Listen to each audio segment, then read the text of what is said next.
문학을 공부하는 방송 문학정독의 무수비입니다. 네, 파우스트입니다. 예, 저희는 이상문학상 작품집 2007년 제31회 보고 왔고요.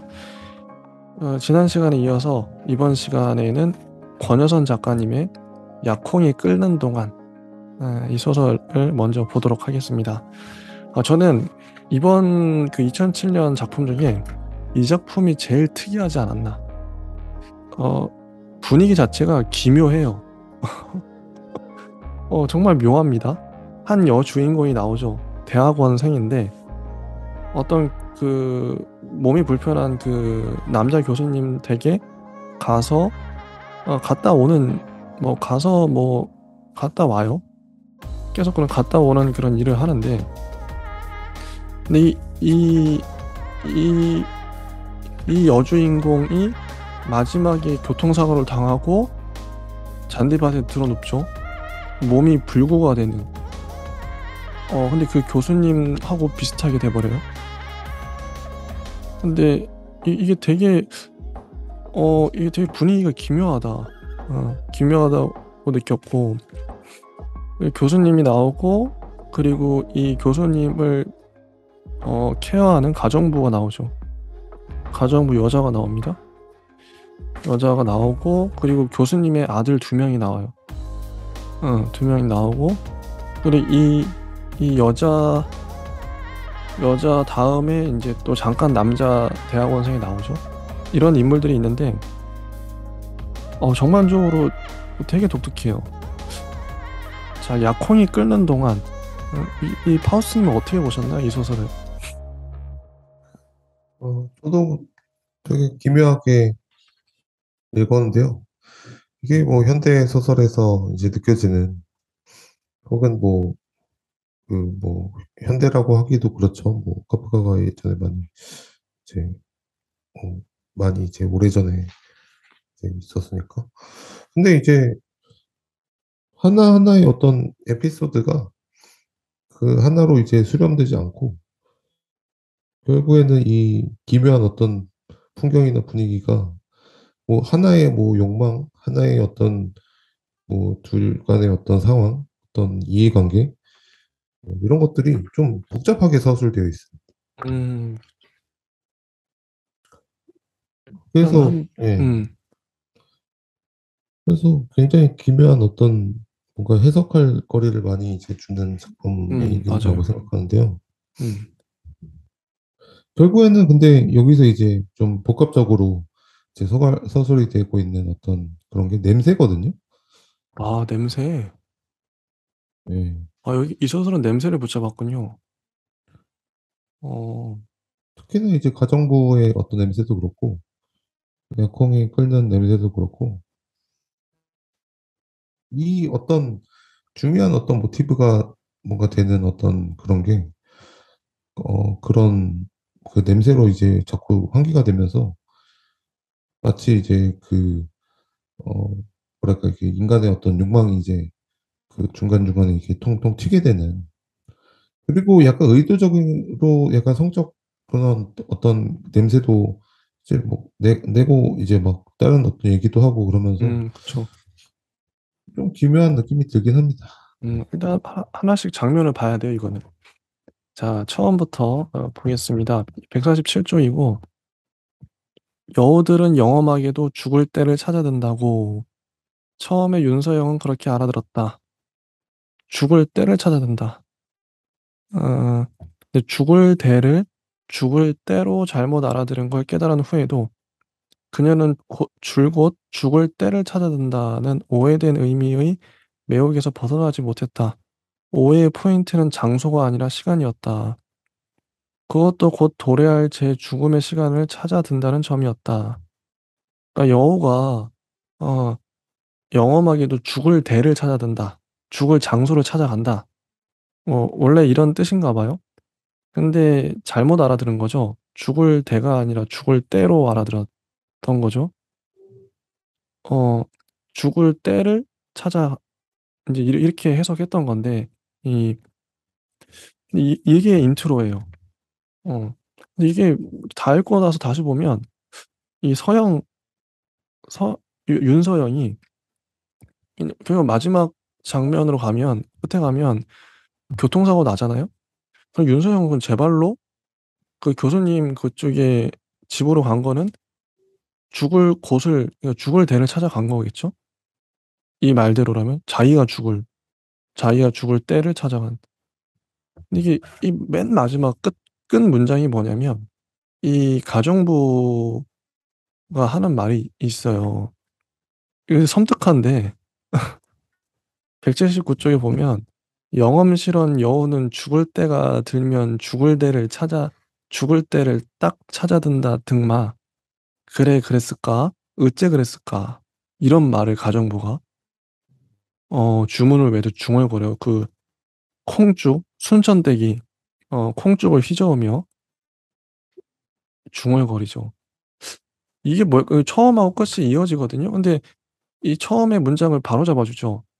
영험스러운 여우는 죽을 때가 되면 죽을 대를 찾아간다. 이게 동시에 다 말해주고 있어요. 자기가 죽을 나이가 되면, 죽을 때가 되면 죽을 곳을 찾아간다 이런 얘기잖아요. 섬뜩해요. 그러면 과정부 이 순천댁은 왜 이런 말을 한 거지? 이 말이 뭘까요? 이게 처음과 마지막을 이 여우 얘기가 어, 어, 있어요. 그래서 되게 네. 기묘하거든요, 분위기가. 묘하고 공포 소설 같기도 하고 느낌이. 음.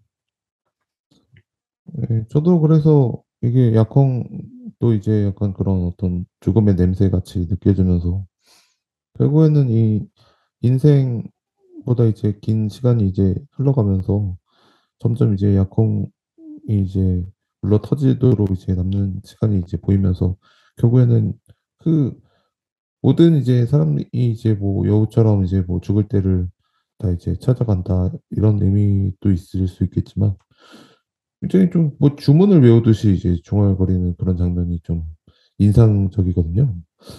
근데 저도 이제 막 읽어 봐도 정확히 이게 딱 어떤 의미라고 이제 딱 말하기는 뭔가 난처한 지점이 좀 있는 것 같기도 하고 그렇습니다. 일부러 권여선 작가님이 애매하게 처리한 것 같아요. 그리고 이 순천댁의 정체도 좀 모호하긴 해요. 순천댁의 저주인 건지 아니면 이 전반적인 분위기는 진짜 전설의 고향 같은 거의 이제 되게 기묘하고 호러 같은 공포, 에드거 앨런 포 소설 있잖아요. 공포 소설 같은 느낌? 그런 느낌도 나고 저는 그게 그래서 너무 좋았어요. '아 이런 느낌 오랜만에 느낀다.' 우리가 보통 지금까지 읽었던 소설은 좀 느낌이 다르거든요. 이런 느낌이 잘 안 났거든요. 기묘한 느낌. '아 이런 느낌을 잘 살려서 썼네.' 그것만으로도 반가웠던 되게 독특한 소설이죠. 음.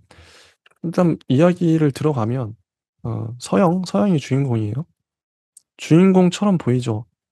서영의 입장에서도 서술되고 또 중간에 그 교수 입장에서도 서술이 돼요. 왔다 갔다 합니다, 화자도. 그래서 서영이 처음 김 교수의 아파트를 방문한 날은 바람이 아직 매섭지만 햇살 또한 따갑던 봄날이었다. 근데 이 아파트가 서영이 나중에 깨닫죠. 가만히 보니까 여기는 사람들이 안 걸어 다니네? 사람들이 자기가 그 왔다 갔다 하는 동안 사람을 한 명도 못 본 거예요. 이 아파트에 걸어 다니는 사람을. 이것도 분위기 되게 독특하죠. 되게 공포스러운. 기괴하네. 왜 나는 사람을 한 명도 못 봤지? 차에 치워 버리는. 정말 독특해요, 분위기. 어. 149 쪽. "그녀는 주변 사람들과 사이좋게 지내는 일이 점점 힘들다는 걸 느꼈다." 그래서 대학을 졸업한 후 취업이나 결혼 대신 대학원에 진학했던 거죠. 어 새로운 관계를 억지로 맺을 필요가 없으니까요. 모든 걸 하던 대로 지속하기만 하면 충분하니까.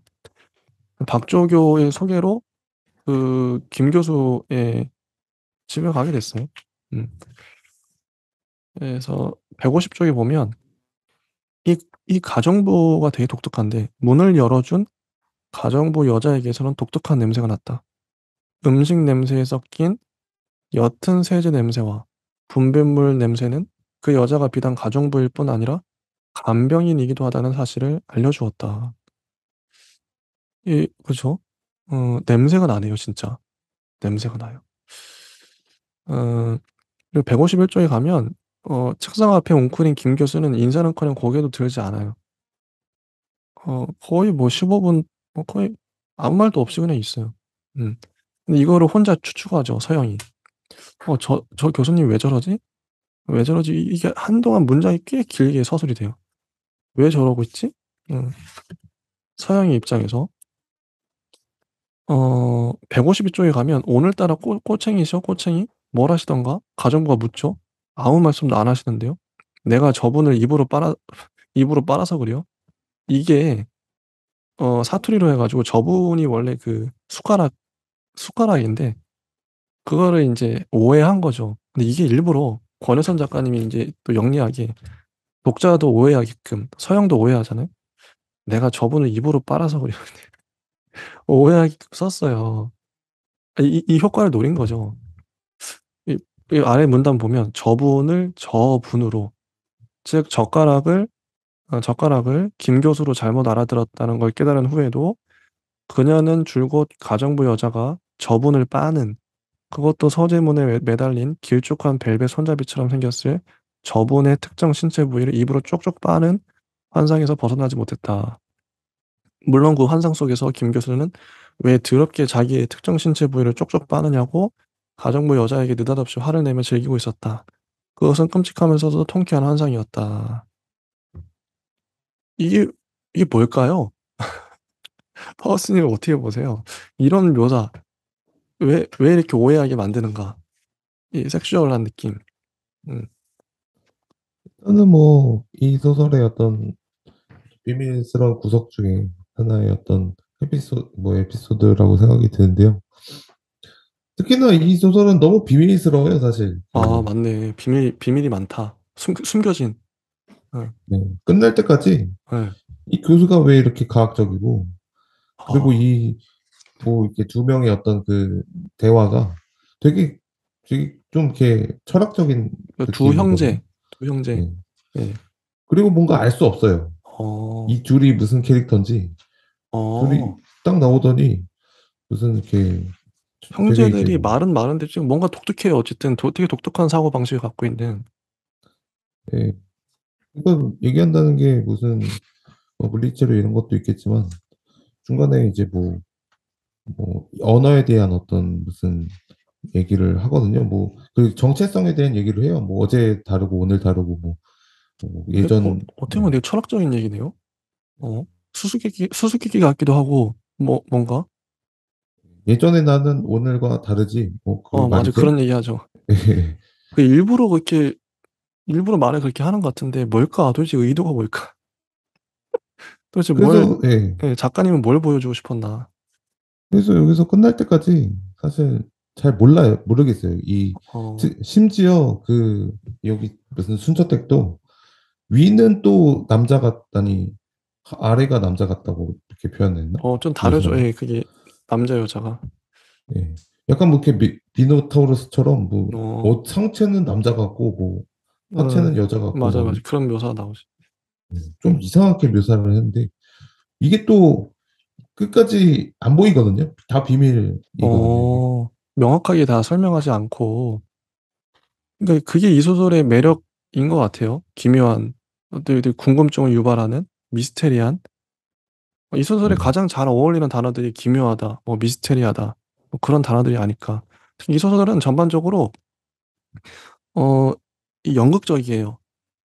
딱 짜여진 어떤 연극 같은 느낌? 이게 실제라고 생각하는 사람 없겠죠. 뭔가 다 인물들이 연극 2로 행동을 해요. 행동하는 것도 보면 딱 연극 같아요, 진짜. 딱 짜여진 연극. 자기 역할을 해내고 있는. 일부러 이렇게 쓰신 것 같아요, 권혜선 작가님. 근데 저는 이런 분위기, 이런 거 너무 좋아요. 어, 미스테리하기도 하고. 153쪽에 보면 중간에 딱 이 문단이 나오죠. 이제 어쩌면 말을 잘못 알아들었다는 공통성 때문이었는지도 모른다. 아까 그 여우 얘기요. 여우 얘기랑 그 저분 얘기. 이것도 말을 잘못 알아들었다. 뭔가 공통성이 있긴 한데 아니면 자신의 환상적 복수에 죄 없는 가정부 여자를 동원했다는 가책 때문이었는지 모른다. 여우들은 영험하게도 죽을 때를 찾아든다는 말을 김 교수의 가정부 여자가 해준 것이 아님에도 불구하고 이게 아까 마지막 문장 읽어보면 김 교수의 가정부 여자가 말했죠. 그녀는 밤새 축축한 잔디밭에 누워 이게 서영이 마지막에 이제 차에 치여서 잔디밭에 누워있는 정신이 오락가락하는 와중에도 그 말을 해준 사람이 여전히 가정부 여자인 것으로만 여겼다. 그리고 여우들이 영험한 것은 죽은데 죽을 자리를 찾아드는 데 있는 것이 아니라 죽을 때 죽을 타임을 찾아드는 데 있는 것만 같았다. 그리하여 마침내 그녀 자신 속에 영험한 무엇이 그 말이 발설된 기원의 장소로 아니 그 말이 발선된 최초의 시간으로 그녀를 이끌어와 보란듯이 끝장을 내준 것만 같았다. 이게 마지막 장면이 다시 처음에 보여지는 거예요. 이거 처음에 읽을 땐 뭔 말인지 몰랐죠. 근데 다 보고 나서 보니까 딱 알 것 같은. 영험한 무엇이 영험하다 이런 단어도 나오네요. 이 소설을 감싸고 있는 영험한 분위기. 응. 이게 이제 1번 단락이 끝났어요. 이렇게. 그 다음에 2번으로 갑니다. 그 두 아들이 들이닥치죠. 어. 들이닥치고, 김 교수는 자기 의사에도 불구하고 원래 퇴임을 하고 싶었는데 퇴임을 못하게 해요. 이렇게 하여 아들들이 물색한 그의 몸을 돌봐줄 붙박이 가정부 순천댁과 대학 측이 물색한 그의 업무를 돌봐줄 여자 대학원생 윤양 이렇게 두 여자가 졸지에 그의 일상에 달라붙어 평온을 교란하게 되었다. 이 교수는 평온하고 싶은 거예요. 날 좀 가만 내버려도 이러고 있죠. 근데 두 여자가 달라붙었다. 일상을 교란하고 있다. 그리고 마흔을 앞둔 아들 둘이 작당이나 한 듯 일주일 간격으로 착착 들어와 방 두 개를 꿰차버린 것이다. 맞이인 섭이, 둘째인 우기가 들어왔어요. 김 교수의 무시와 구박에도 두 아들은 꽤 잘 버티어나갔다. 그들은 협동심은 부족했지만 그보다 더 효과적인 경쟁심으로 하루하루를 견뎠다. 어, 그래서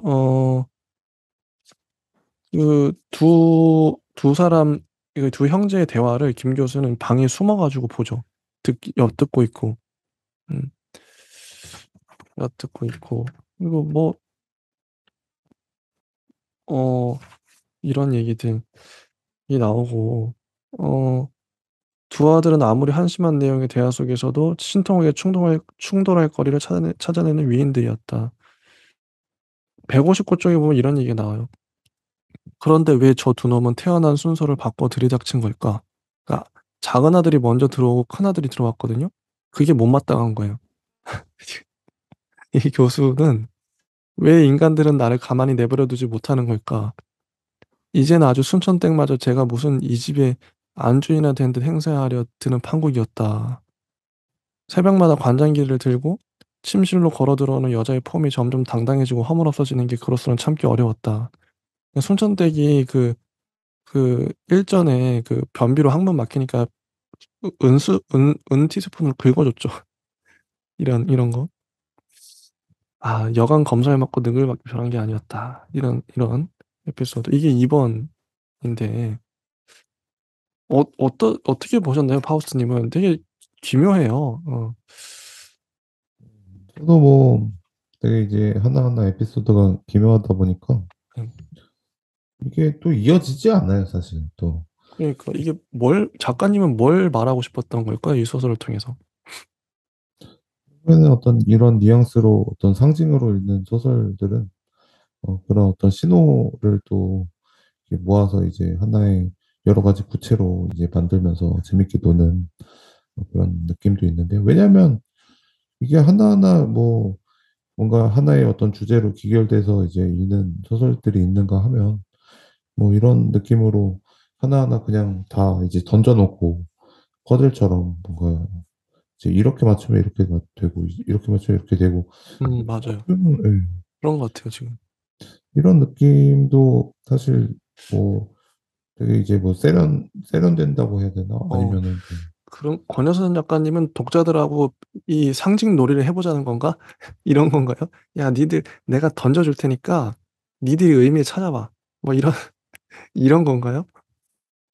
근데 이제 사실 이제 작가가 이제 의도를 하든 뭐 의도를 하지 않았든 어떤 이 서사에서 그냥 무의식적으로 뭔가 이렇게 발, 채취되는 어떤 지층들이 있거든요.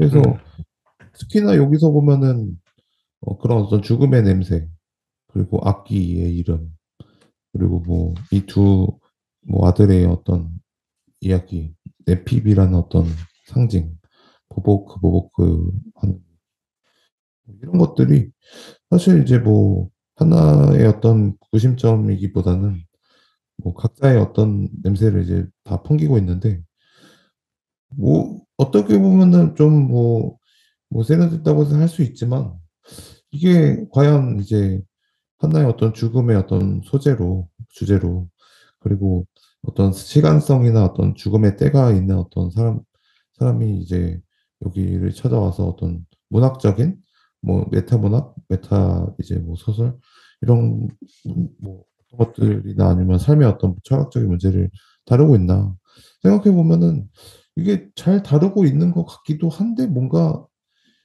그 뉘앙스나 이제 냄새가 뭔가 이제 뭐 좀 더 이제 이렇게 퍼즐이 이제 조금 더 그 정교하게 조금 더 맞는 어떤 한 구심점이 있으면은 더 좋겠다. 그것이 이제 약홍이 끓는 동안인데 이 약홍이 이제 결국에는 그 여우의 어떤 그 죽음을 이렇게 기억하는 때랑 이제 이 휠체어를 탄 교수님과 이 교수님에게 이제 어떻게 보면은 딸려 나온 어떤 아들들과 그리고 나와 어떤 이런 어떤 상황들이 뭐 사실 이게 상징으로 읽지 않아도 이 서사만으로도 하나의 서사나 이제 하나하나의 어떤 감질이나 감각이나 어떤 뭔가 이렇게 감각으로도 이제 있는 맛이 있거든요. 음, 그래서 저는 뭐 충분히 근데 이 음, 약혼 끓는 냄새랑 그 이상한 기묘한 무슨 현대 미술 같은 맞아요. 이 무슨 택 무슨 전택 아니 근데 말은 사투리인데 저기 행동은 또 거침없이 하는데 아, 약간 이렇게 되게 뭐 진짜 막 안 잡히거든요. 이게 꺼림칙하거든요. 뭔가 느낌이. 순천댁의 정체도, 그쵸. 일단 한번 전반적인 좀 상징들을 보면, 이제 뭐 이야기, 에피소드를 보면, 160쪽에 보면, 이런, 그러니까 서영이 밑줄을 긋은 거예요. 그걸 보고 김 교수가 이제 난리가, 이제 막 지적을 하죠. 그로써 악기의 우열을까지 그었어요. 끝까지 안 긋고 우열을까지 그은 거죠. 밑줄을. 밑줄을 치려면 제대로 쳐야지, 예, 호통을 치는 거죠. 좀 봐라, 밑줄을 치려면 하면서. 막, 응. 밑줄을 어디에다 쳤는지는 중요하지 않아. 어떻게 쳤느냐가 중요하지. 응. 너는 예전에 이 문장을 읽고 내 멋대로 오해를 하고 갑자기 밑줄을 치고 싶은 마음이 들었겠지. 그런 건 의미가 없어. 아주 작은 의미는 있겠지만 별로 대단하게 큰 의미는 없단 말이야. 중요한 건 네가 오래전부터 이런 식으로 밑줄을 치면서 살아왔다는 사실이야. 그로써 악기의 우열을 챗 그로써 악기의 우열을 이런 식으로 말이야. 내가 언젠가 말했지 않니? 너는 뭐든 제대로 해내는 게 없다고. 늘 중도 반단이라고. 알겠니? 그렇게 생기다 만 주제에 금의 경우는 가까이서 들으면 어떻고 멀리서 들으면 어떻고 하는 문장에 밑줄이나 치면서 살아온 거야. 그것도 아주 계산망측한 색깔로 계산망측하게 치다 말면서 말이지. 꽤 긴 분량을 할애해서 이거 우열을 이거 밑줄 잘못 쳤다고 김 교수가 경로해요. 어, 그러다가 이제 내가 지금 무슨 얘기하고 있더라? 내핍에 관한 말씀이요. 해서 그래 내핍 하면서 넌 내핍이 뭔지 아니? 악기 중에도 내핍하는 악기가 있고 냅다 내지르는 악기가 있단 말이야. 어, 이런. 그리고 163쪽에 보면 옛날 같으면 네가 지금 아랫도리를 입고 있게 내버려 두지도 않았다. 내버려 두지도 않았어. 왜 날 가만히 내버려 두지 않는 거니? 헐벗은 나무처럼 발가벗겨 벌을 세울 테다. 뭘 기다리고 있니? 그만 나가보라니까 그만 나가봐. 이게 도대체 뭔가? 이 교수는 왜 이러나? 작가님은 이걸 통해 뭘 얘기하고 싶은 건가? 뭐 같으세요? 해석을 좀. 일단은 뭐 어떤 그 교수의 어떤 과학적인 어떤 캐릭터 거라고 생각하는데요. 일단은 좀 이렇게 흥미롭죠. 이런 과학적인 교수와 같이 있는 순천대, 그리고 되게 그 안에 같이 이제 살아가고 있는 아들 두 명. 음, 이 기묘한 관계. 음, 그리고 이 어떤 기묘한 관계를 또 바라보는 나. 이게 사실은 이게 다 이어지려면은 어떻게 보면 인물의 어떤 욕망이 이제 안에서 이제 여기서 소설에서 보이진 않아도 작동을 해야 된다고 생각이 들거든요. 아, 그래서 김 교수는 이제 아유 왜 이렇게 나 돈 많이 벌었고 이제 그냥 좀 은퇴해서 편하게 살고 싶은데 이렇게 내버려 두질 않는 거야 나를 막 이러면서 이제 뭐 점점 이제 그 병도 악화되면서 이제 스트레스 받는데 이제 음, 점점 옛날 성격 들어 뭐 나오고 막 음, 더 이제 낭복하게 나오고 이런 상황에서 그러면은 이제 아들들도 막 눈치 보면서 이제 막 그러면은 이제 뭐 순천댁도 이 교수한테 막 뭐 엄청 이렇게 많은 서사가 있을 거 아니에요. 사실 이제 그렇겠죠. 보여지지 않는 서사. 있겠죠. 예. 그 뭐 흔히 말해서 뭐 5년, 10년을 겪은 어떤 서로 이제 겪은 엄청나게 이게 낡은 투박한 이제 상자들이 하는 대사. 음, 마치 이제 뭐 서로 이제 알만한 거 다 알고 음, 추한 거 다 봤으니까 음, 아이 그거 뭐 10년 전 뭐 성격 그냥 뭐 다 그냥 까질러 보니까 보다 이제 뭐 이런 것도 이미 5년 전에 했어. 음, 이미 그냥 다 이제 낡고 낡은 그런 어떤 사람들이라고 생각을 해보면은 이게 또 설득력이 있거든요. 그래서 그렇게 이제 서사를 이어보면은 이 안에 있는 네 명의 이제 욕망들이 결국에는 이제 죽음 서사나 혹은 어떤 이제 뭐 앙심을 품어서 혹은 이제 뭐 그 교수가 이제 교수든 뭐 아들이든 뭔가 앙심을 품어서 나중에 그런 뭐, 뭐 살인이든 혹은 뭐 살인에 가까운 어떤 행위든 혹은 이렇게 살인 뭐 안 하고도 너는 그냥 이렇게 뭐 내가 저주 내줄 테니까 계속 이렇게 있어라 하면서 약혼끓이면서 주문을 걸듯 막 그렇게 해도 뭐 이어질 거라는 생각이 드는데 그거는 또 여기서는 또 측면이 아닌 거예요. 네, 제가 음, 보기에는 그렇게 이렇게 억지로 이으면 이어지는데 음, 그래서 사실 알 수 없어요 저는. 일단 계속 보면요. 163쪽에 이제 그래서 슬리퍼를 신고 황급히 계단을 뛰어 내려가 주차장을 가로지르죠. 이 여자 대학원생을. 근데 상욱이 불러 세워요. 거참 안 됐지 않습니까? 네? 불알 양쪽이요. 무슨 말씀하시는 거예요? 이보세요, 서영 씨 울지 마세요. 그게 말입니다. 저도 오늘 아침에 작취 미성의 상태에서 책을 읽다 눈물을 좀 흘렸습니다. 곰곰이 생각하다 서영 씨를 만나 어떤 얘기든 해봐야겠다고 결정을 한 겁니다. 그런데 이렇게 서영 씨가 우니 막상 무슨 얘기를 합니까? 조금 전에 술을 마시는데 형이 그래요. 자기 친구가 불알 양쪽을 다 떼어내는 수술을 받았다고. 너무 안 됐다고. 그 얘기를 듣는데 어쩐지 그 친구라는 사람보다 불알 양쪽이 더 안 됐다는 생각이 든 겁니다. 떼어내서 기껏 버렸을 거 아닙니까? 뭐 이런 얘기를 하죠. 갑자기? 갑자기? 응. 그래서 뭐 무슨 말씀하시는지 모르겠어요. 그만 가보겠습니다. 이보세요, 이보세요. 서영 씨는 늘 그렇게 사람 말을 잘 못 알아들으십니까? 좋습니다. 모든 게 거짓입니다. 그렇지만 취소는 안 하겠습니다. 이제껏 살면서 늘어놓은 거짓말을 한 번에 취소하기엔 제가 너무 교활하고 불온하니까 말입니다. 그런 식으로 늘 말씀하세요? 늘 이렇게 참혹묵상 계열은 아니고 그래서 이렇게 얘기를 해요. 그리고 뭐 보보크라는 얘기를 해줘. 우리 보보크 보보보크를요? 보보크가 뭐냐? 보보크도 좀 나오긴 하는데 예. 어 그래서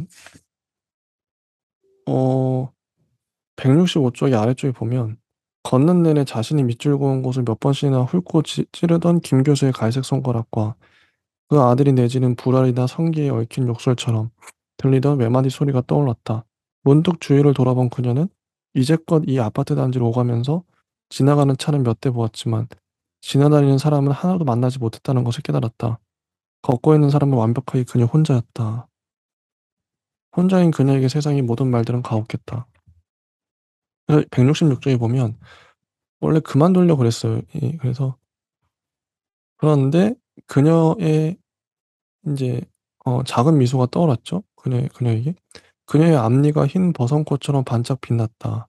순간 어둠과 빛의 경계에 숨어 있던 날선 톱 같은 장치가 튀어오르면서 몸을 두 조각으로 쪼개는 듯한 극심한 통증이 그녀를 덮쳤다. 그녀는 공중으로 날아올랐고 어 그래서 검은 덩어리가 쏘살같이 지나가요. 이게 차에 치인 건데 뭐 누가 쳤는진 몰라요. 어 이렇게 됐어요. 어 이게 뭔가 갑자기 사고를 당하고. 이 어떻게 보세요? 불알 얘기도 나오고 불알이 안 됐다 얘기 나오고 그녀가 갑자기 사고를 당했다. 이게 또 복선이 되지 않는 게요. 나중에 이 여학생이 사실 뭐 여기에 복선으로서 이제 작용하는 혹은 어떤 뭐 교수의 욕망에 의해서 뭐 시체 뭐를 이제 뭐 따로 이제 뭐 지하실에 이제 컬렉션을 한다든지 뭐 그런 것도 아니고 그 어떤 이 여학생이 이제 오는 그런 어떤 뭐 다양한 어떤 그 삶의 어떤 그런 얘기들을 그 나중에 이게 뭐 딱히 뭐 이제 그 마치 이제 죽음의 냄새를 찾아서 약혼 냄새를 찾아서 오는 듯한 그것도 아니에요. 그래서 여기서 굳이 얘를 또 죽일 필요는 있나? 음. 이렇게 또 들기도 하고. 재밌는 게 네. 이 여학생 서영은 여기까지 지금까지 서영 중심으로 이야기가 전개됐었죠. 근데 3 번에 서영이 이렇게 사고 나고 난 이후에 서영이 안 나와요. 바뀌어요 또. 어 이게 재밌죠. 4 번은 어떻게 가냐면 버버크 얘기가 나옵니다. 어 그래서 버버크 얘기가 갑자기 나오는데 이게 뭐냐면 어 아무런 의미도 없는 말이에요.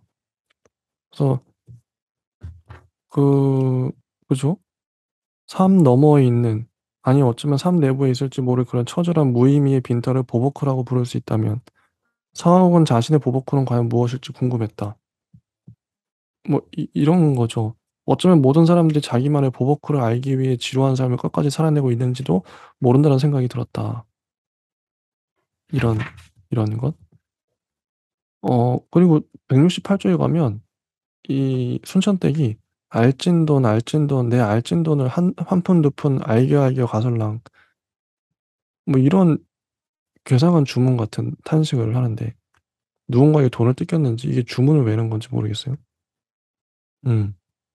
그리고 또 아래쪽에 보면 "형 내가 오늘 신문에서 봤는데 젊었을 때의 나는 내가 아니라는 주장을 담은 책이 나왔다는 거야. 그 책을 사야겠어. 그 책에 의하면 젊었을 때의 나는 내가 잘하는 사람일 수는 있어도 나는 아니라는 거야. 형은 이 말이 이해가 돼?" 그게 무슨 개소리야. 뭐 이런 대화가 어 뭐 의미 없는 대화가 오가 "자꾸 개개하지 마쇼 형." 하면서 갑자기 뜬금없이 멍멍 소리를 내고 뭐 이런 그리고 뭐 어쨌든 쭉쭉 넘어가 일단 끝까지 보면요. 이게 너무 시간이 오래 걸리니까 그래서 그의 상태는 어떻다는 거야. "일단 물리치료를 오래 받는 수밖에 없답니다 교수님." "흥. 오래 받을 수 없으면 오래 받아야지." "네 교수님." "죽을 수밖에 없으면 죽어야 하고." "네." "아 네 교수님 알겠습니다." 뭐 이런 대화. 그리고 그 우기놈이 윤양의 사고 소식을 듣자마자 이런 방구 말도 없이 곧바로 짐을 싸서 뛰쳐나가 버린 반면 서비는 보름쯤 더 미적거리다 마지못해 문을 닫고 나갔다. 아무튼 순서 하나만 빼놓고는 대단히 만족스러운 결과였다. 순서가 말이 마음에 안 드는 거예요. 173 쪽에 보면 그래도 김 교수에게 여전히 꺼림직한 건 순서였다. 욱, 섭은 섭, 욱보다 어감부터가 안 좋았다. 이건 우기놈 탓이었다. 순서가 마음에 안 든다고? 왜 그 두 놈은 들어올 때나 나갈 때나 순서를 지키지 않은 걸까? 그날 윤양을 따라 나간 우기놈은 무슨 대먹지 못한 소리를 짓거린 걸까? 이게 이 교수는 이게 중요한 거죠, 순서가. 이게 또 뭔가 어 '왜 인간들은 나를 가만히 내버려 두지 못하는 걸까?' 교수 입장에서 이런 생각이 계속 들고. 근데 또 순천대기 또 교수를 보니까 175쪽에 보면 여학생이 오지 않고 아들들이 차례로 나가버린 뒤로 김 교수는 변비와 불면이 심해졌고 지팡이로 휠체어 바퀴를 톡톡 두드리며 멍하니 베란다 밖을 내다보거나 뭐 이러고 있어요. 어, 말없이 앉아있는 일이 많아졌다. 어, 그래서 약홍을 끓이죠. 약홍을 끓입니다. 순천댁은. 음, 뭐 이런 식으로 가다가 이제 끝나요. 음, 약홍을 끓이고. 자, 이 소설 전반적으로 이제 좀 총평을 하고 좀 끝내야 되는데 좀 하우스는 어떻게 보셨나요? 아니 이게 잘 뭐 잡히진 않네요. 다시 봐도 이게 뭔가 이게 네. 뭔가 더 혼란스러워지는. 저는 뭐 이게 뭐 좀 더 이게 어떤 상징까지 가다하려면은 뭐 죽음이든 아니면 여기서 성욕이든 아니면은 두 명의 어떤 마치 이제 고도를 기다리며의 레스토랑처럼 대화를 하는 것은 아니면 인생의 어떤 다뭐 맛을 본 무슨 사람들을 이제 정말 언어 유희를 하는 거든 이거를 보려면은 저는 좀 더 써야 된다고 생각이 들고요.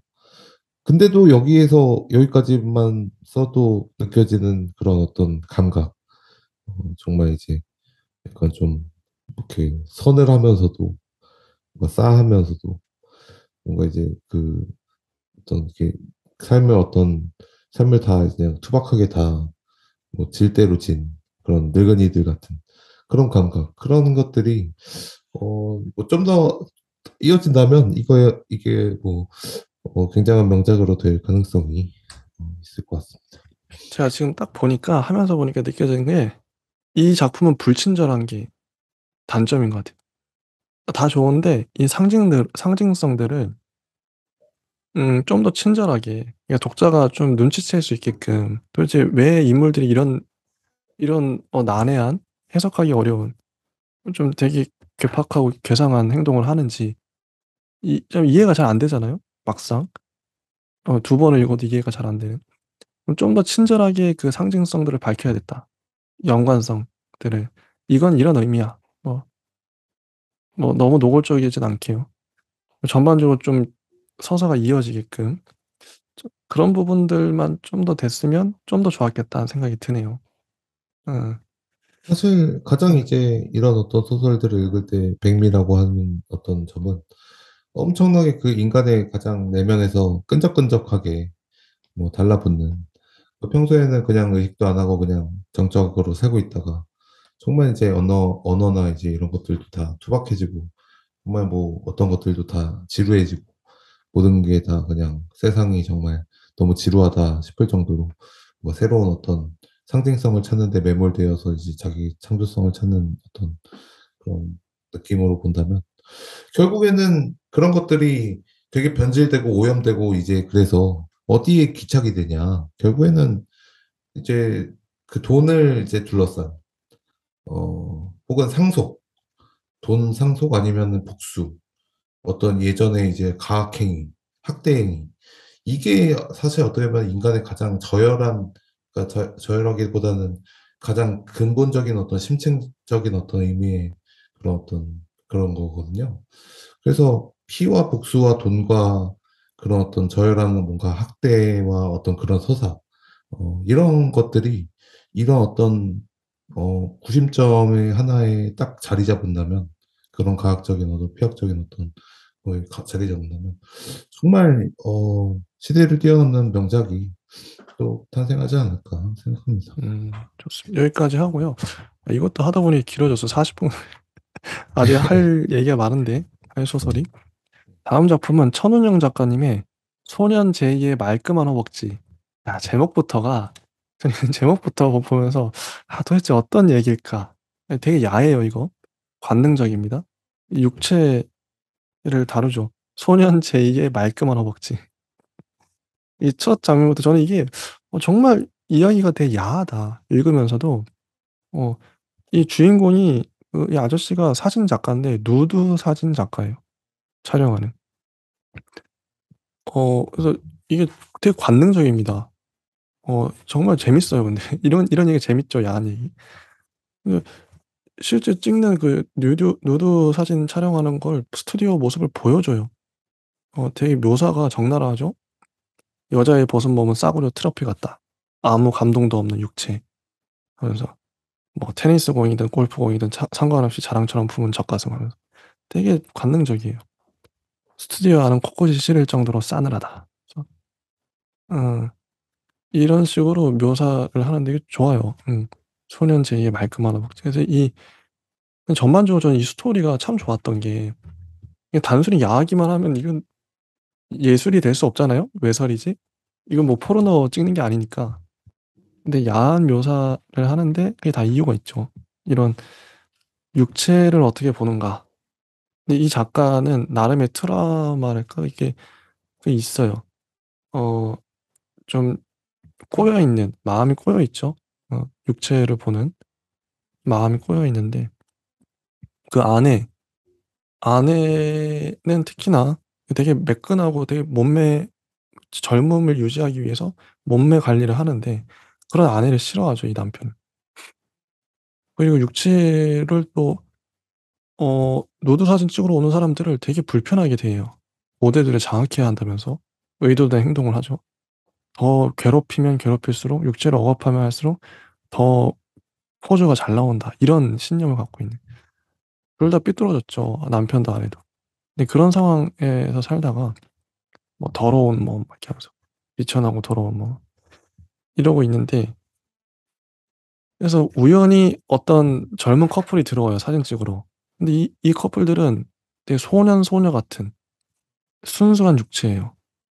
낯선 감정이 들죠, 이 남자 사진사가. 낯섭니다. 그 낯선 커플 때문에 되게 당황해요. 당혹스러워해요. 어떤 이제 신호가 켜진 거죠. 그리고 인제 그러다가 어느 날 인제 우연히 어떤 애송이, 그 미성년자가 담배 좀 빌려 달라고 그랬다가 그게 그 부하가 치밀어 가지고 그 걔를 막 쫓아가고 막 난리가 났죠.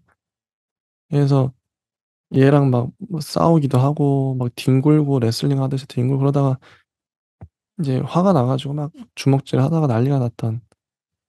그래서 얘가 인제 이 소년한테 인제 이 남자가 제안을 하죠.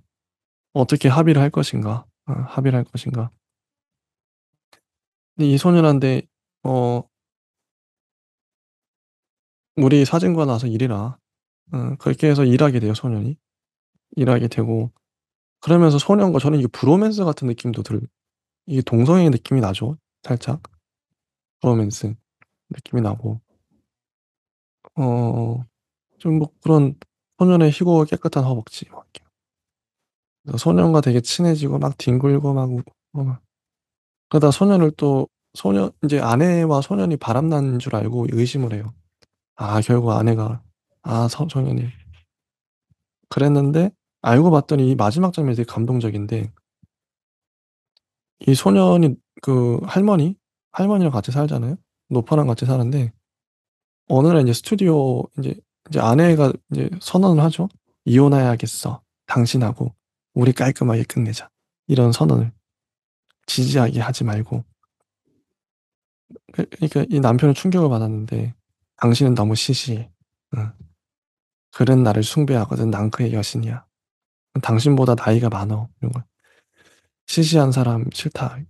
남편은 인제 이혼을 당하고, 남편은 인제 실망해서 스튜디오 갔는데 그 소년이 깔깔깔깔거리면서 "예뻐요. 그냥 편안하게 절 보세요. 정말 예쁘다니까요." 우리 이런 말을 하죠. 근데 아내인 줄 알았는데 알고 봤더니 할머니였다. 할머니의 그 몸을 찍고 있었던 것인데 눈물이 핑 돌죠. 너무 감동을 받아서. 이게 몸에 대한 새로운 관점을 보여준. 어 나중에 영정사진으로 쓰기에 젤로 예쁘게 찍어 달라고 하시는데 거절할 수가 있어야죠. 이 뒤에 마지막 말들이 되게 감동적이에요. 좀 이따 얘기해 드릴 텐데 이 문장들을. 그리고 인제 이 이 소년과 이 아저씨, 소년이 제안해서 이 아저씨와 새로운 사업을 하게 되죠. "우리 이거 이렇게 해 볼래요?" 그러면서 새로운 사업을 하게 됩니다. 이 전반적으로 소설이 되게 훈훈해요, 마지막까지 가면. 음. 인간의 육체에 대한 얘기도 많이 나오고. 자, 이 소설 파우스트님은 어떻게 보셨나요? 저는 뭐 약간 의구심이 드는 어 특이점이 두 가지가 있었는데요. 어. 일단 왜 그 신혼 예비 신부 신랑이 왜 이런 사진을 찍을까? 일단 아. 거기서 제일 많이 걸렸고, 아. 음, 그러게. 갑자기 이제 그 사진관에 가서 옷을 다 벗고 갑자기 그 찍어 달라고? 물론 소설의 역할이 음. 그런 것들이 다 개연성 있게 이제 있는 어떤 역할이긴 한데요.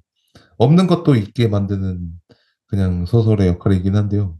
여기서는 이게 좀 너무 이렇게 이제 저거 깜빡이 없이 딱 들어오길래 뭐지? 예비 신랑이 예비 신부가 그런다고? 근데 충분히 의심할 만한, 그리고 남자친구에게 보여주기 위해서 사진을 찍으러 뭐 여기 다 일반인들이 찾아오는 사진관이에요. 누드 사진 찍어 달라고. 근데 이게 상식적으로 가능한가 싶기도 하더라고요. 일반인이? 어? 좀 갸우뚱하죠. 이게 좀 납득이 안 되는, 그건 맞는 것 같긴 해요. 음. 그리고 사실은 이게 또 엄청 처음에 대비가 되는데, 이게요, 뭐, 여자의 어떤 몸이 싸구려 트로피 같다고 하면서 이제 뭐 피부에 뭐, 곡선이 이제 무의미한 어떤 곡선을 이루고 있고, 이러는데, 이게 또 한 번 더 걸려요, 사실. 이제 독자의 어. 입장에서. 어.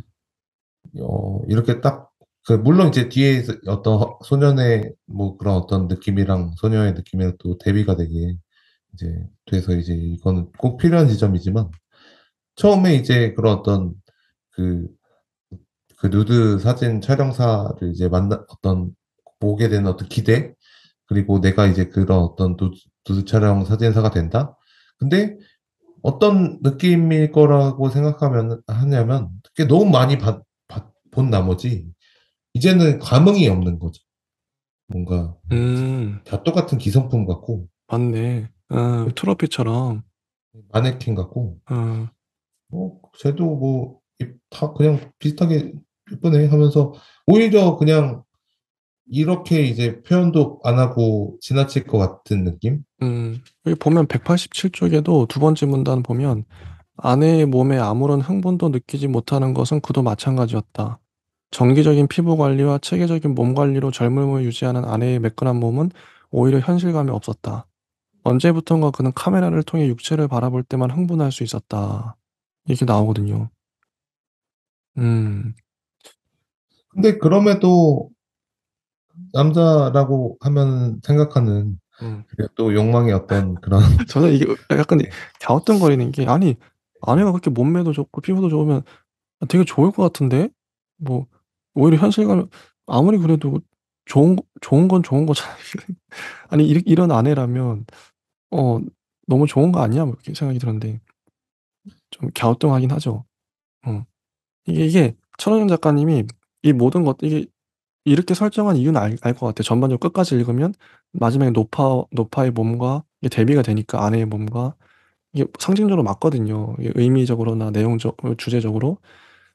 근데 이걸 다 짜 맞추다 보니까 약간씩 그 현실감이 좀 어긋나는 지점이, '이게 맞나? 실제는 안 그럴 것 같.' 이게 좀 갸우뚱거리는 점이 있는 거잖아요, 저희가 읽으면서도. '아 그런 네. 아내면 좋잖아.' 이런 갸우뚱거리고, '누가 누드 사진, 일반인들이 누드 사진 찍으러 가.' 갸우뚱거리고 이런 거죠. 근데 제가 저번에도 말했지만 어떤 소설가님이 인제 해 주셨던 말이, 자기는 소설을 읽다가 고개를 한 3번 갸우뚱거리면 소설을 덮어 버린다고. 그러니까 3번 정도, 그러니까 좀 이해가 안 가거나 상식적으로 말이 안 되면 덮어 버린다는 거죠. 근데 이 소설은 한 지금 이제 우리가 말한 것만 두 개의 턱이 나와 버렸어요. 이건, 아니 이건 일반적으로 이렇지 않은 것 같은데? 그걸 작가가 설득해 내야 되는데 이게 좀 잘 공감이 가. 물론 뭐 어느 얼버무리고 갈 수 있어요. 얼버무릴 수 있는데 아무튼 그런 게 좀 걸린다. 예. 아마도 이제 뭐 제가 생각하기에는 뭐 한 10명, 20명의 이제 어떤 누드 사진 뭐 전용 모델이 들어와서 뭐 이렇게 한번 그 많이 이제 돈을 이제 벌기 위해서 뭐 누드 사진을 찍고 그 중에서 한 10명 들어오면 한 명은 좀 특이하다. 좀 개성이 있다. 좀 이렇게 몸매가 좀 화려하고 조금 이렇게 뭔가 다른데 예쁘다. 뭐 이렇게 이 정도의 선에서 어떤 사진사의 어떤 시점이 이루어져야 되는 것 같기도 하고 근데도 이제 이 내용이나 어떤 내용 그런 것들은 되게 훌륭하고 어 그런 어떤 구도는 잘 설정한 것 같아요. 제가 보기엔. 네. 이 소설의 장점은 일단 흥미가 엄청나요. 뭐 여자분들이 이 소설을 보면 어떨지 모르겠는데 제가 남자라서 일단 주제가 누드야. 너무 재밌어. 그냥 보는 것만으로도 막 너무 재밌어. 이런 묘사 이런 것들이 재밌어요. 전반적으로 보는 재미가 있고 특히 이 소설 전반부가 되게 재밌었던 것 같아요. 그런 묘사가 적나라하게 나오면서. 근데 중간에 이제 반전이 아니 전환이 나오죠.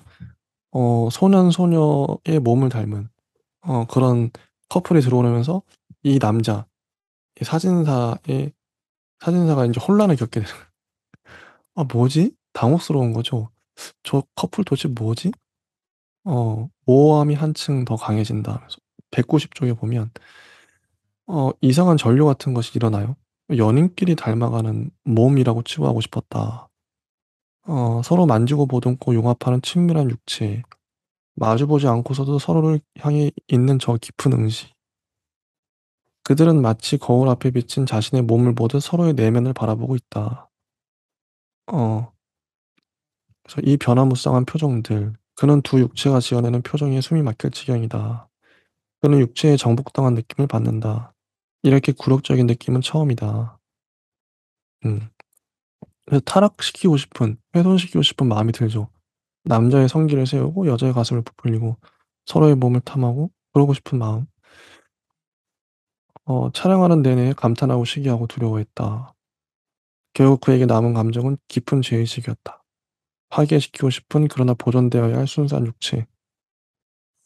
이런 양면적인 마음이 들었던 거죠. 촬영을 하면서 두 사람이 너무 잘 맞고 그러니까 이 낯선 감정들의 정체를 파악하느라 애를 쓸 뿐이었다. 지금까지 이 남편은 아내와 사이가 되게 안 좋았으니까 아내 아내를 거의 이제 악마처럼 봤던. 보면 185쪽에 보면 아내가 미소를 지으니까 저 가증스럽고 교활한 미소. 이런 식으로 느껴요. 남편은 섬뜩한 한기를 느낀다. 이런 아내였으니 얼마나 이 사이좋은 커플 보니까 얼마나 시샘이 나고 당혹스러웠겠어요. 이랬던. 근데 아내도 스토리가 사연이 있어요. 193쪽에 보면 이제 온몸에 멍이 들어갔죠. 처음에 자기가 사진관을 했을 때. 근데 상의를 올리면서 이렇게 다 찍어달라고 아마 남편한테 얻어맞았던 것 같아요. 전 남편한테. 푸른 멍들. 어, 네. 한 달 뒤 여자는 그에게 아주 비싼 저녁을 샀고 저녁에 비하면 형편없이 싼 여관에서 잠자리를 했고 얼마 뒤 그의 아내가 되었다. 이랬던. 근데 이 아내는 되게 욕망도 엄청나요. 뭔가 자꾸 일을 벌리고 또 완전 사업가 체질이죠. 그런데 그런 아내가 또 싫은. 그러다가 인제 이 소년을 만났죠. 소년을 만나고 아내에 대한 묘사는 197쪽에 보면 나오죠. "아내는 끊임없이 꿈꾸고 욕망하고 추구한다." 어 그리고 196쪽에 보면 이 소년에 대한 묘사가 나와요. 소년의 첫인상 18 거칠 것도 없고 예측하기도 어려운 나이. 순종적이면서 반항적인, 신중하면서 가벼운, 독립적이면서 서로에게 쉽게 전환되는 그런 나이. 그 나이 자체로도 위험이 되는 나이. 이 남자의 시선이 고스란히 드러나죠. 어떤 마음을 품고 살아가고 있는지. 어. 그래서 198쪽에 보면 소년과 합의하기 위해서 어 "내가 너한테 직장을 주겠다." 내일부터 내 스튜디오에 와서 일하는 거다. 물론 월급도 준다. 뭐 이런 식으로. 반은 할머니한테 보낼 거고 반은 나한테 주는 거다. 무조건 1년은 일해야 한다. 그러니까 소년이 할게요. 이때부터 일하기 시작한 거죠. 응. 어릴 때 그에게 누드 사진은 공포였어요. 200쪽에 보면. 응, 공포였다. 일단은 시간 관계상 이제 쭉 이제 뒤편이 중요하니까요. 결국 이제 이 소년이 아까 할머니를 찍었다 그랬죠. 네. 211쪽의 묘사부터가 이제 결국에 이제 천원영 작가님이 하고 싶은 말은 이거였던 것 같아요. 아내는 없다. 조명 아래 쑥스럽게 웃고 있는 여자는 아내가 아니다. 어, 늙고 야윈 노파였죠. 그는 조명 아래에서 노파의 몸이 살아나는 것을 본다. 그것은 그가 여태 상상하고 단정지은 추악하고 안쓰러운 늙음이 아니었다. 이건 보통의 사람들도 이렇게 생각을 하죠. 늙으면 좀 이런 시각이 있는데 늙어진 젖가슴은 사마귀의 사고들을 닮았다.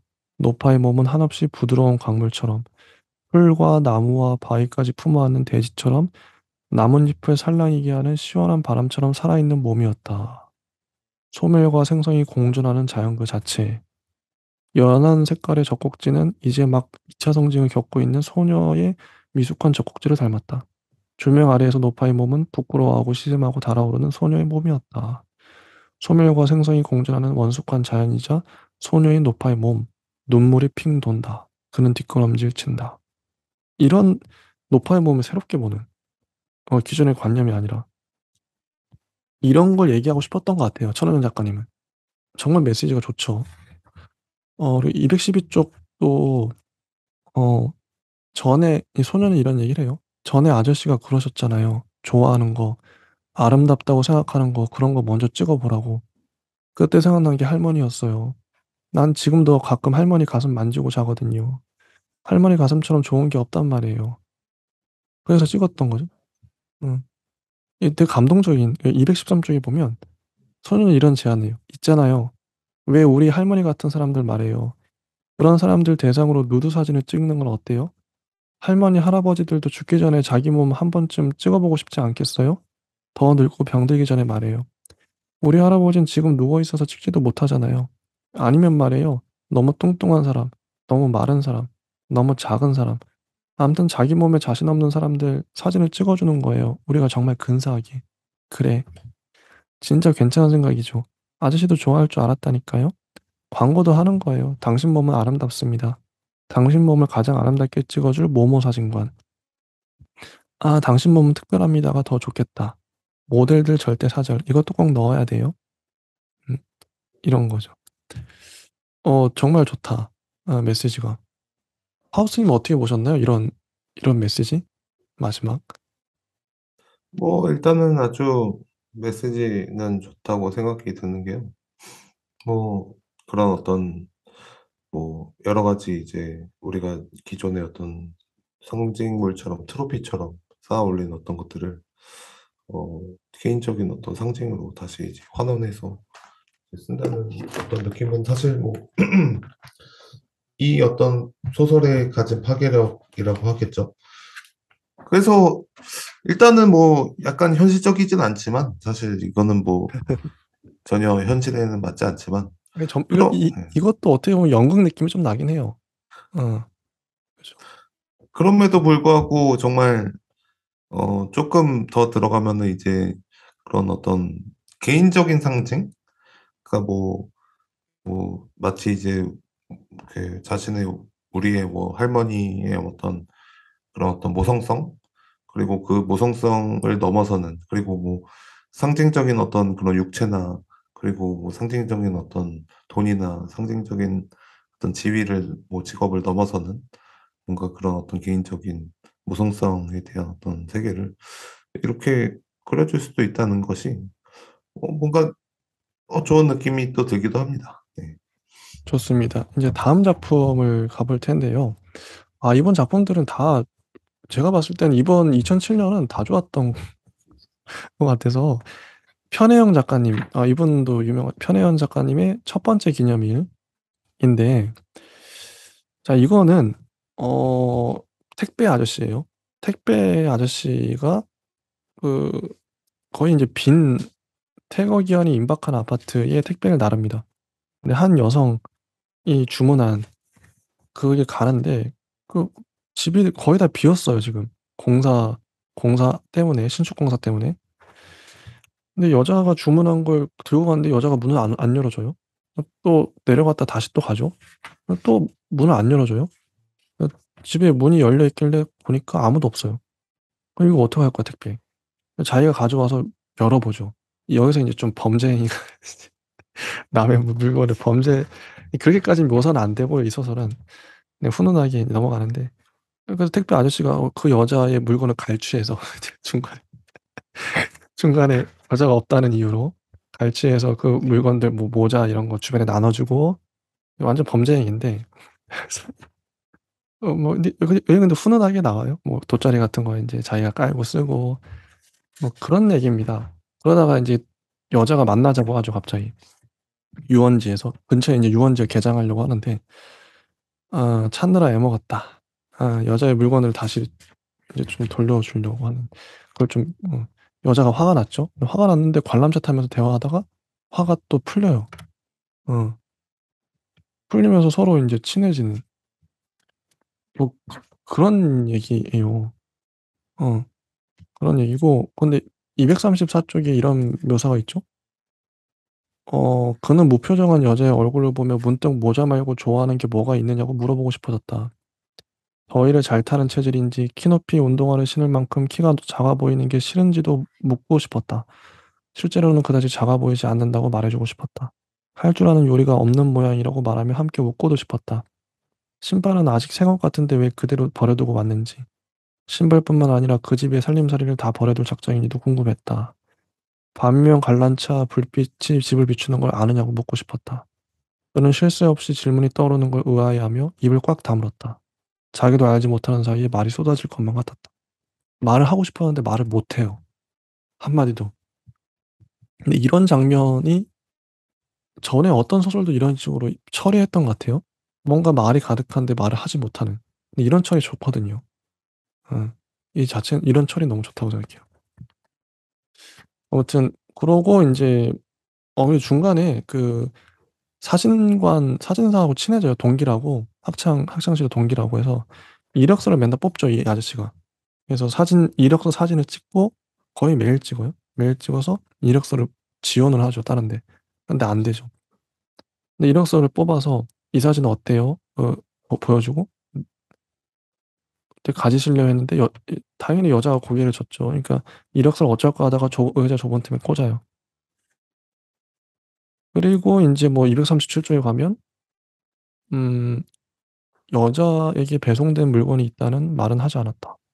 앞으로는 물건이 올 때마다 여자에게 주기 위해 관람차를 타러 오게 될 거였다.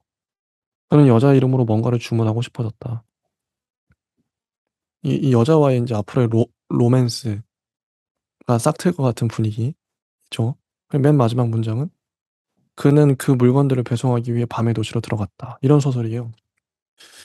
그런데 저는 이게 뭐 택배 기사가 물건을 갈취했다가 자기 마음대로 주변에 나눠 주고 이게 좀 물론 이걸 인제 편혜영 작가님은 훈훈한 로맨스 소설을 쓰고 싶었던 것 같은데 자꾸 이게 '야 이거 범죄 행위 아니야 택배 기사?'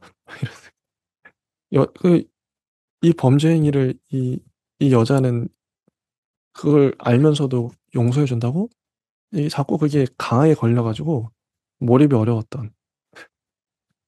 어 하우스님 어떻게 보셨나요? 첫 번째 기념일 이 소설. 저는 뭐 재미로 따지자면 여기서 가장 뭐 재밌게 읽었지 않았나. 진짜요? 제일 재밌었다. 요번 소설 중에서. 오. 그게 뭐 궁금하네요. 어떤 부분이 재미를 느끼셨는지. 되게 발상도 재밌고 뭐 나중에 이제 로맨스로 딱 끝나는 어떤 그런 달콤한 느낌도 사실은 이제 여기에서 있는 여주인공이랑 남주인공이 서로 이제 보고 나서 서로 마음에 안 들면은 이제 그냥 어색하게 헤어진 저거 뭐 반품한 돈 그냥 뭐 안 가질게요 하면서 그냥 헤어지는 마음에 안 들면 여자가 남자를 고소했겠죠.